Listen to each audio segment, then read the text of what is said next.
summer season as well. Um, there we go. Right. Because we've got such a nice, maybe slightly chaotic energy taking us into the summer, which was part of my reasoning for thinking, and actually, as I've said, back in, I think it was October, November time when I opened the doors to this round, in the back of my mind, I was thinking, end of spring, and I've gone probably a couple of months later than I thought I was going to go. But the end of spring, I know that people have other things. I have like invitations come in as well, which is, I don't get them in winter. So I know that people get busy and there's kind of rhythms and tides that change specifically for summer. Um, and because of that, I kind of thought, you know what, it's probably going to be a good opportunity to just reset. And looking at the astrology as well for what's coming in over the next couple of months, we're going to have that beautiful Jupiter shift into Leo where so that's going to be the end of June. It's going to see us move from this rhythmic and home-based and inward and introspective expansion space into this more creative, more vibrant, more out there, more extrovert energy. So that's going to be a shift that comes in anyway from the end of June. We also have the node shift, which I know I've spoken a lot about, and in the astrology at the beginning of the year, I spoke a lot about. But what's currently happening, I think, is really beautiful for the next couple of weeks. So we've got Mars in Taurus, which is one thing I wanted to pop on your radar. Now, Mars has been in Aries for the last few weeks. For about 5 weeks or so, it's been there. It's been its natural reset home. Mars is all about bringing about change, bringing about difference, bringing about independence, courage, bravery. And when it comes to Taurus, which is where it's going to spend the next few weeks, it's all about bringing those energies to like the detail, the meticulous details, the practical aspects of things. So it really asks us to really hold two polarities. Mars is quick action, it wants change, it wants movement. But whilst it's in Taurus, it's like, hang on, let's just look at the details of this. Let's not throw the baby out with the bathwater, sort of thing. So it's a really steady movement towards something fixed and long term. So that's one thing that's going to be kicking off for the next few weeks. The other one that just popped onto my radar today was Venus moving into Cancer. Now, that's only going to be for a couple of weeks, but I don't know if anyone else felt that shift, but I definitely felt that shift this morning. Venus is all about steady, slow, receiving, gentle, softness. And it's a really natural home for it to be in Cancer because it brings us back to rhythm and it brings us back to rest and it brings us back to being at home. So it's connecting us back to our natural rhythm, whether that's a daily rhythm, a weekly rhythm, monthly, yearly, whatever. It's reconnecting us back to our rhythm, but it's also reconnecting us back to that hermit. That where do I need to just gather a few more of my resources? Where do I need to just come back to myself a little bit more? So that's a really beautiful one. And the last one, which is the one that's going to take us into the meditation, is we've had Uranus conjunct Mercury for the last few days. It's just starting to shift out of that conjunction range now. But Mercury is the individual mind. Uranus really is the collective mind or the collective consciousness. So we've had this opportunity to kind of plug in to something a little bit deeper than ourselves for a few days. And what is then happening is the sun is then going to come across on Friday to meet Uranus for what's called a Uranus cazimi. So Uranus goes into the heart of the sun metaphorically. And we start to see the bigger picture of what it is we are working towards. So that's going to be a really beautiful lead in, as I say, to our meditation tonight. So I'm going to invite you to get nice and comfy and cozy with that because for most of the session, um, you're not going to have to do anything. I've got some reflection prompts at the end. But for tonight, I'm doing something a little bit different and we're going to do a bit of a meditation, which I haven't done for ages. So I'm just going to give you a couple of minutes. Get yourself wrapped up, nice and warm. If you're in a seat, staying in the seat, getting yourself nice and rooted. If you're lying down, give yourself that space. If you want to turn your cameras off, I can't see you anyway, but you can maybe see each other depending on your settings. If you want to turn your camera off so that you get to go insular, that's also quite a nice practice to do.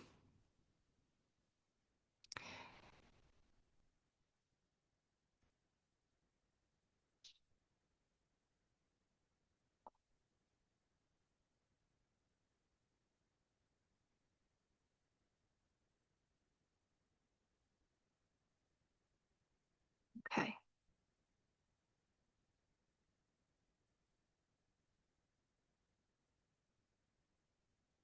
So, as I say, a few days ago, Mercury and Uranus met in the sign of Gemini, the sky's greatest disruptor and the great messenger that connects the heavens and the earth, coming together, fusing the signs of the individual mind and the collective mind.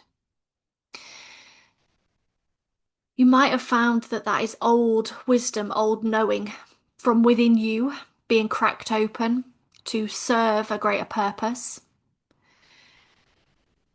Noticing what was received, is it something brand new or is it something that is just being rewritten?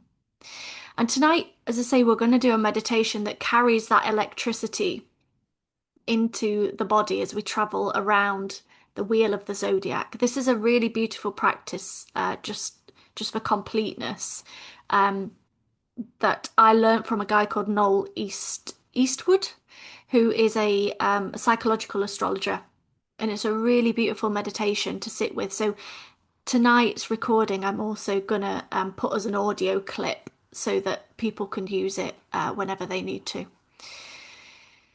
So the meditation itself is not about astrology, it's really about meeting ourselves through all 12 rooms. So as I say, finding a comfortable position, staying seated, lying down, just whatever allows your body to soften fully and sink into your space.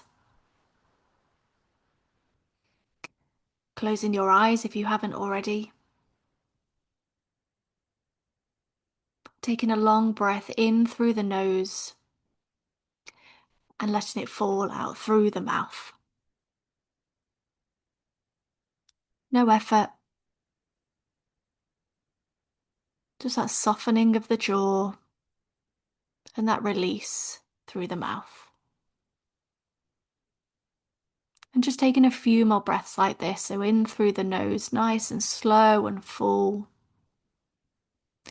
And out through the mouth. Letting go of any tension from the day. Anything that doesn't belong in this space right now.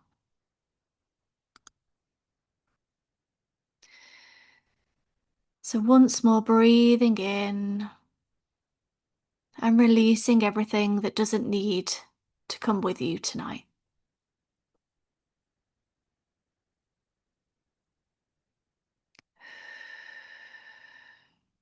Feeling the weight of your body.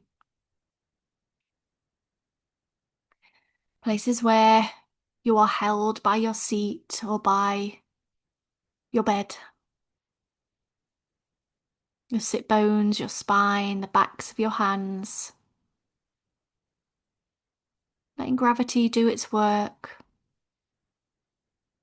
And knowing that you don't have to hold yourself together. Letting your bones and your muscles relax.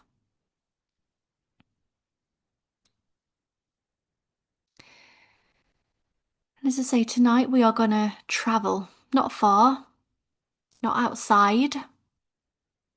We're going to walk the wheel of the zodiac inside of us. And in each section of that great circle, we're going to meet a different part that's always been there. Waiting, watching, wondering.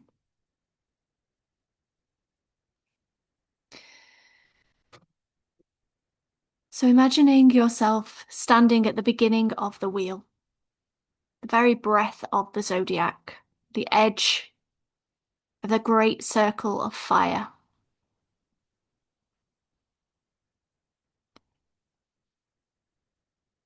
We're at the beginning, and so we are going to step into that very first energy, which is the energy of Aries. Aries being the one who begins. So here is a part of you that knows how to start, to get things going. The spark that precedes any plan. That yes that comes before the thinking, especially if you've got that sacral spark. This part isn't reckless, but it is alive. It trusts you enough to move before certainty arises. And sometimes it might have been called impulsive, but this Aries part calls it brave. So what does this part want you to begin? And just taking a moment to let any answers rise. What is waiting in me to begin? What am I afraid to want this much, with this much fire?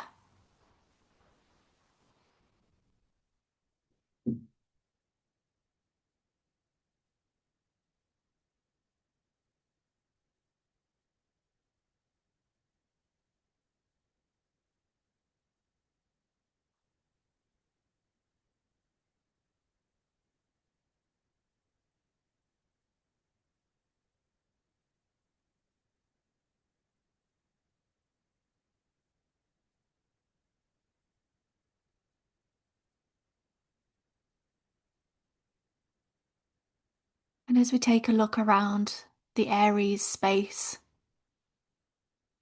that inner fire, that inner spark, that courage, that bravery, taking one last look around the room and stepping into the next space. Out of Aries, we find ourselves in Taurus, the one who remains. So here's the part of us that knows how to stay, how to root down, how to plant ourselves in the good earth and say, this is enough. This is mine. This is where I belong. And this part is not stubborn, despite what it may have been told, but it is sovereign. It understands that depth requires some patience, that the best things are built slowly, over time. Feeling that earth on the soles of your feet, the steadiness of the ground.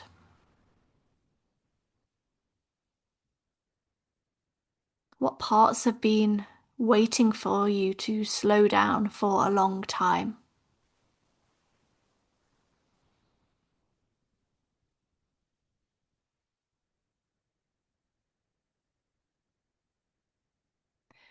Where in my life am I being asked to root rather than run?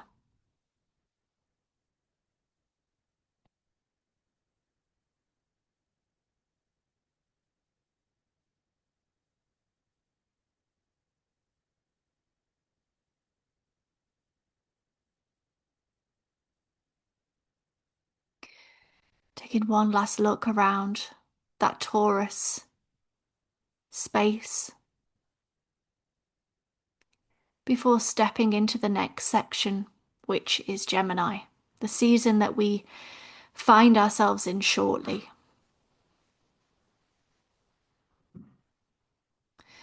So here's a part of us that never quite finished thinking, or that thought that ruminates and swirls, that can hold two truths at once without apology, that turns an idea over in the light just to watch it change and watch it transform. sees that caterpillar turn into a butterfly.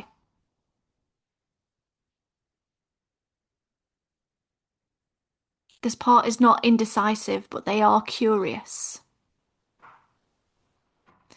And tonight, with the lightning of Uranus cracking through this very house as we speak, we're receiving something new.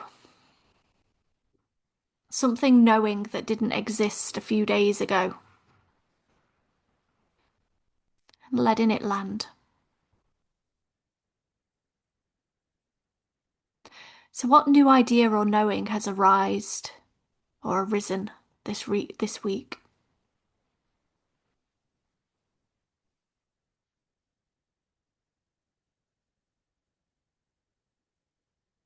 Or what thought is arriving that feels like it came from somewhere else?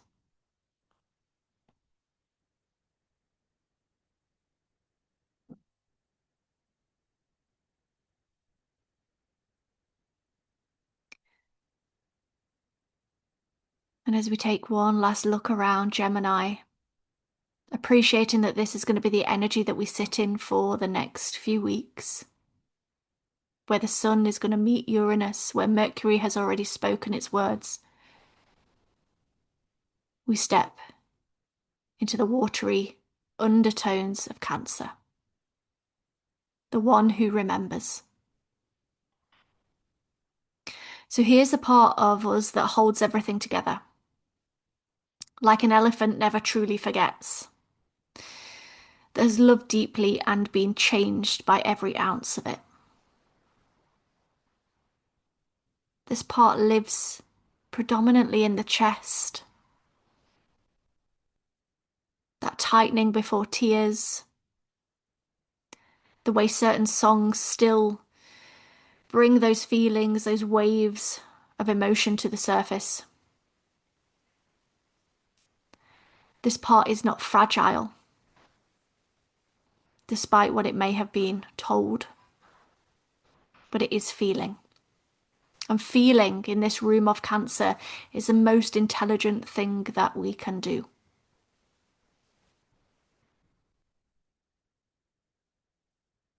So letting those feelings be here, letting them remember who you have loved, who has loved you, what remains from those experiences, from those people, from those jobs.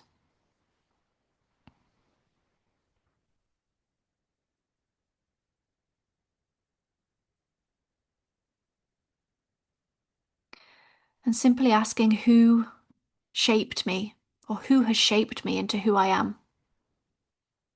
And have I ever thanked them?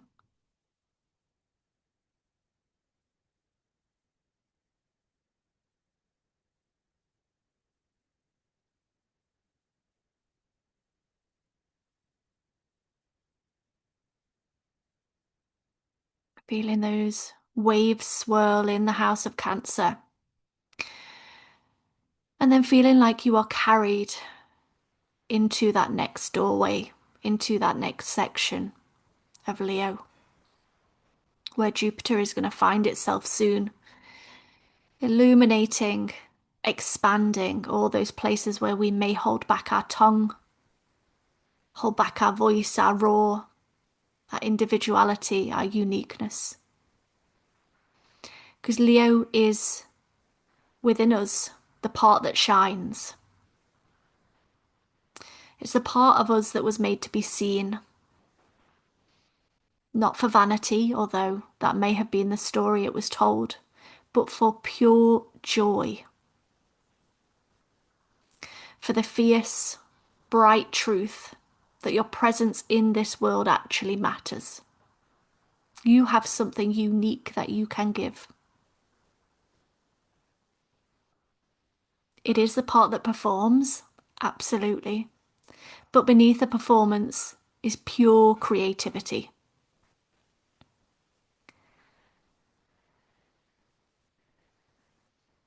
So when did you last let yourself be witnessed without apology?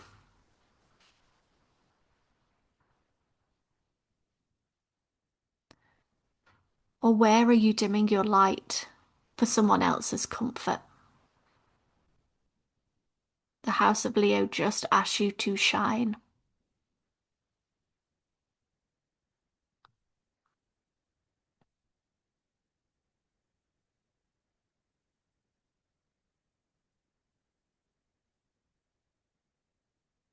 Soaking up that energy from the sun and feeling yourself step forwards back onto solid earth, into Virgo. And this is a part of us that serves. It's one part of us that notices absolutely every little detail, that holds the whole in careful hands, that shows love through attention to detail, through the quietly made little things, those small acts of care that most people miss.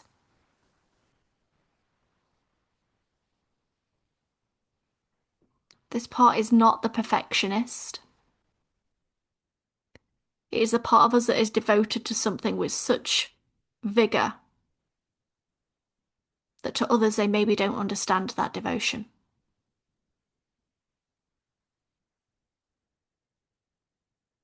And this devotion is your kind of genius. But we do have to remember that we can't pour from an empty cup too.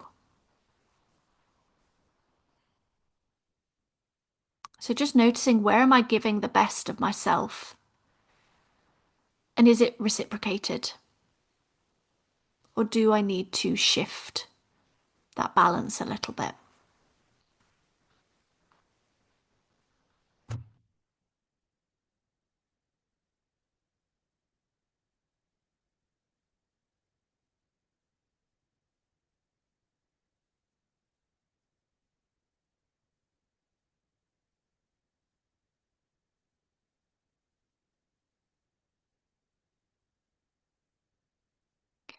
And from the solid earth of Virgo, we find ourselves stepping into the clouds of Libra.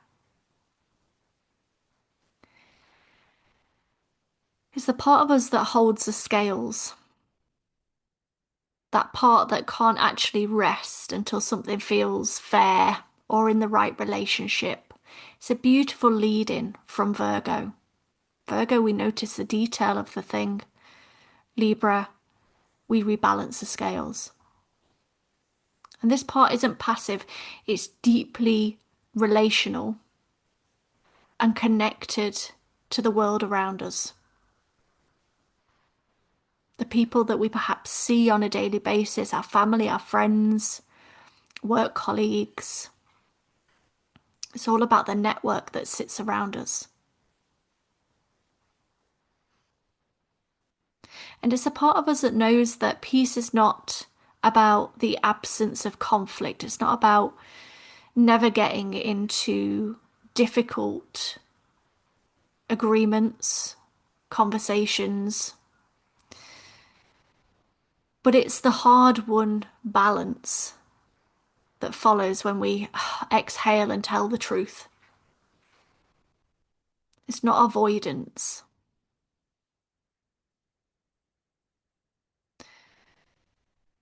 It's a part of us that's been learning to stop smoothing things over before they're actually resolved.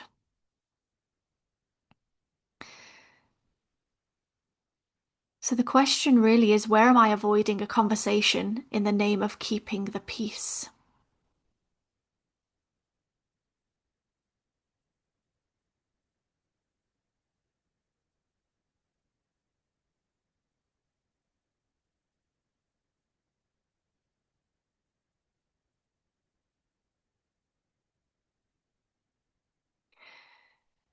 Stepping into the next part, into Scorpio, which really is the part of us that's been to the underworld and come back again. And through that journey, we become unafraid of the darkness because we've learned that darkness is simply just information.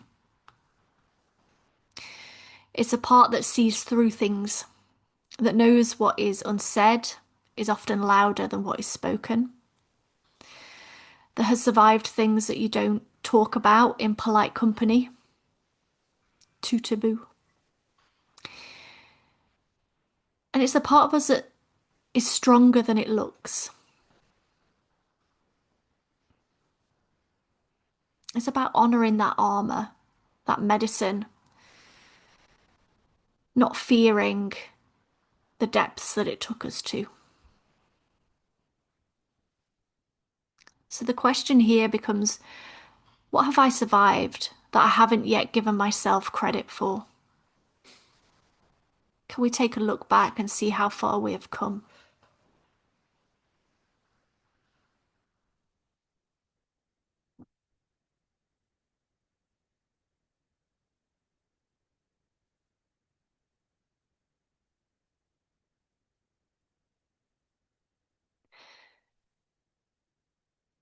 Stepping further through the wheel, knowing that we are on the home straight now and stepping into Sagittarius, ruled by Jupiter, expansive, abundant, playful, joyful, free, independent. It's a part of us that's always looking to expand, looking towards a horizon, looking at what's next. That believes both stubbornly and beautifully that there is meaning to be found in things, and the search itself is the whole point of that adventure. It's a philosophical side of us, the adventurer, the one who reads the same passage 3 times because they're certain it contains something that we've not quite seen yet. It's expansive, and it's been known to overpromise, but it's because it's genuinely excited by it all. It wants to take it all in, it wants to soak it all in, it wants every experience.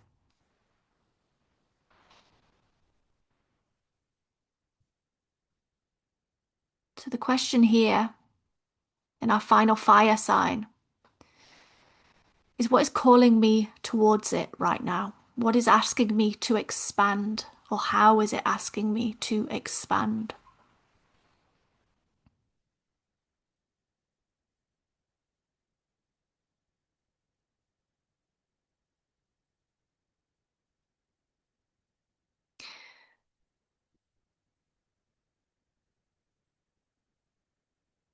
Stepping back into solid ground again with our last earth sign of Capricorn. Capricorn represents a part of us that's here to play the long game, that's building something patiently, steadily, with very caring and careful hands. It's part of us that isn't cold, but maybe has been called a little cold or detached or uncareful. But it's just because it's the focus, it's the discipline that is required when it comes to that Capricorn part of us.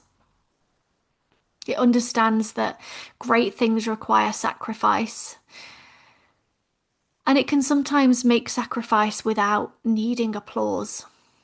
It just wants to get stuck in, and it just wants to get its hands dirty. So what are we building? What is the thing that is asking us inside to commit to devote to build from? The question here really is, what am I working towards that really matters to me? To me, not to anyone else.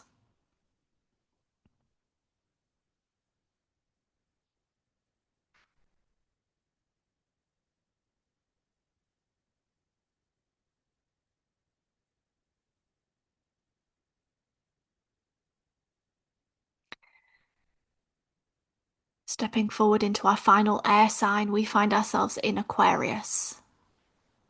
The part that disrupts just a little. It's a part of us that can't pretend that the system is working when it isn't. that's always stood slightly outside of the crowd, maybe watching, thinking, observing, thinking there must be another way. It's the visionary part of us, sometimes lonely, often ahead of its time, which can often mean that we've learnt to wait and be patient, with the quiet knowing that the world is going to catch up.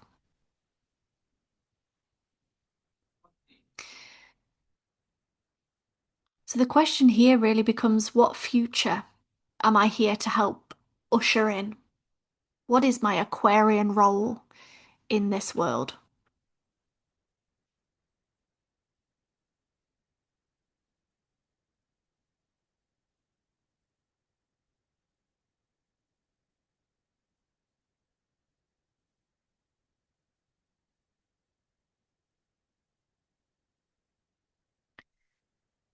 And the final part, walking into the dissolving, blending, confusing part of us that is Pisces. Part that can lose itself, but also find something much more expansive than it ever realized was possible. And Pisces is our completion of the wheel. It's the part of us that remembers what that whole journey was for. It's a part that dissolves itself, not in defeat, but in care and in love, in recognition, in that oceanic knowing that you're connected to everything all of the time. And forgetting that is what creates a lot of grief and a lot of struggle. This part really is our intuition. It's also our grief. It's the way a piece of music can reach inside your chest and rearrange, change the structure of it. It's our dreams. It's a moment before words. And there is no question here. There is no question in Pisces. There is just a knowing, a sense, a feeling of what needs to be left so that the next cycle can continue.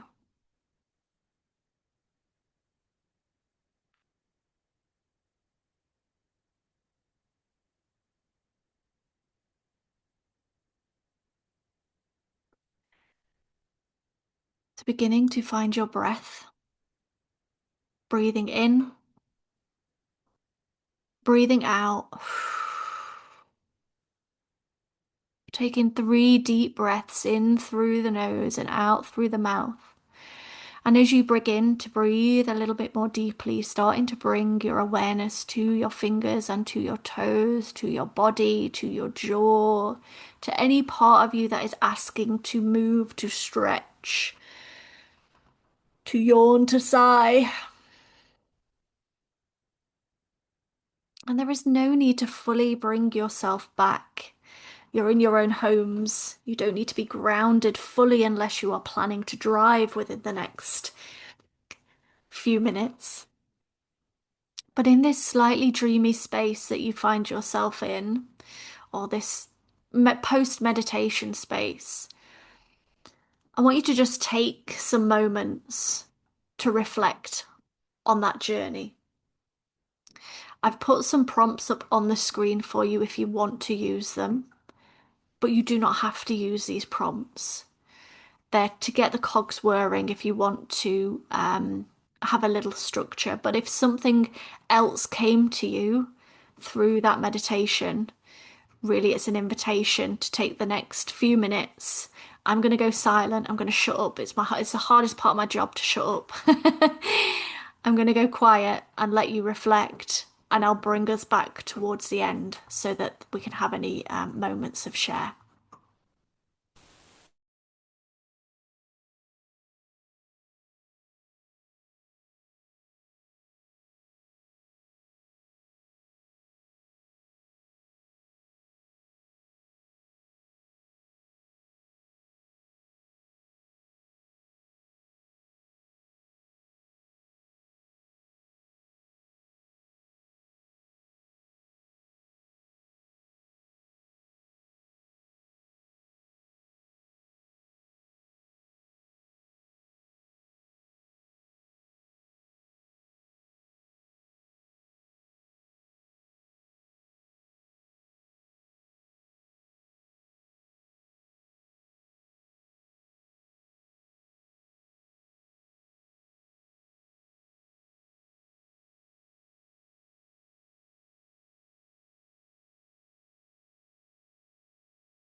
So what I'm going to do, because I do want to leave some minutes to share if people want to, I'm going to suggest that people screenshot the screen. So because you've been in that meditation space, it's a it's a really creative space for the mind to be, and it can be a really powerful place to do a bit of problem solving from, or a little bit of not necessarily problem solving, but just seeing things from different angles and being a bit curious with what came up. So if you screenshot those questions, it means that when we finish, you've still got them there and you can dip straight into them after we end the call if you want to, if there was other things that you wanted to ruminate on or muse on. So I'm gonna stop recording.